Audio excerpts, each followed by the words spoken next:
Cardboard വെട്ടി കുറച്ചധികം ഇവിടെ ഇരിപ്പുണ്ടായിരുന്നേ. എന്നാൽ പിന്നെ കാർഡ്ബോർഡ് വെച്ചിട്ട് തന്നെ ആവാം ഇന്നത്തെ ക്രാഫ്റ്റ് എന്ന് വിചാരിച്ചു. ഇതൊരു നെയിം ബോർഡാണ്. ഐസ്ക്രീം സ്റ്റിക്കും കുറച്ച് ക്ലേയും ആവശ്യം വരും. അപ്പോൾ ക്ലേ എൻ്റെ കയ്യിൽ കഴിഞ്ഞു. ഈ റെഡ് കളറ് പകുതിയിൽ വെച്ച് പണി മുടക്കി. പിന്നെ ഞാനൊരു പിങ്കൊക്കെ വെച്ച് അഡ്ജസ്റ്റ് ചെയ്തു. ലാസ്റ്റ് പെയിൻ്റ് അടിച്ചെടുക്കാമെന്ന് വിചാരിച്ചു. എന്തെഴുതണമെന്ന് കുറേ ആലോചിച്ചു. മോൻ്റെ പേര് തന്നെ ആയിക്കോട്ടെ എന്ന് വിചാരിച്ചു. ഈ നെയിം ഹസ്ബൻഡ് ഇട്ടതാണ്. ഞാനിട്ട നെയിമിനെക്കാട്ടിയും എനിക്ക് ഇഷ്ടപ്പെട്ടത് ഈ നെയിമാണ്. അപ്പോൾ ഞാനിട്ട നെയിം എന്താണെന്നല്ലേ? ത്രിലോക്.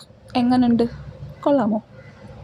അപ്പോൾ ഈ ക്രാഫ്റ്റ് സിമ്പിളായിട്ട് ചെയ്തെടുക്കാൻ പറ്റിയതാണ്. വാൾ ഡെക്കറായിട്ടൊക്കെ നമുക്കിത് യൂസ് ചെയ്യാം. ഇതിൻ്റെ ബാക്കിൽ ഒരു ഡബിൾ സൈഡ് ടേപ്പൊക്കെ ഒട്ടിച്ച് നമുക്ക് ചുമരിലൊട്ടിച്ച് വെക്കാം. ചെറിയൊരു ഫ്ലവറും കൂടെ ഞാൻ ആഡ് ചെയ്ത് കൊടുത്തിട്ടുണ്ട്. അപ്പോൾ വീഡിയോ ഇഷ്ടപ്പെട്ടിട്ടുണ്ടെങ്കിൽ ലൈക്ക്, ഷെയർ, സബ്സ്ക്രൈബ്, കമൻറ്റ് ഒന്നും മറക്കണ്ട. അപ്പോൾ താങ്ക്സ് ഫോർ വാച്ചിങ്. ബൈ.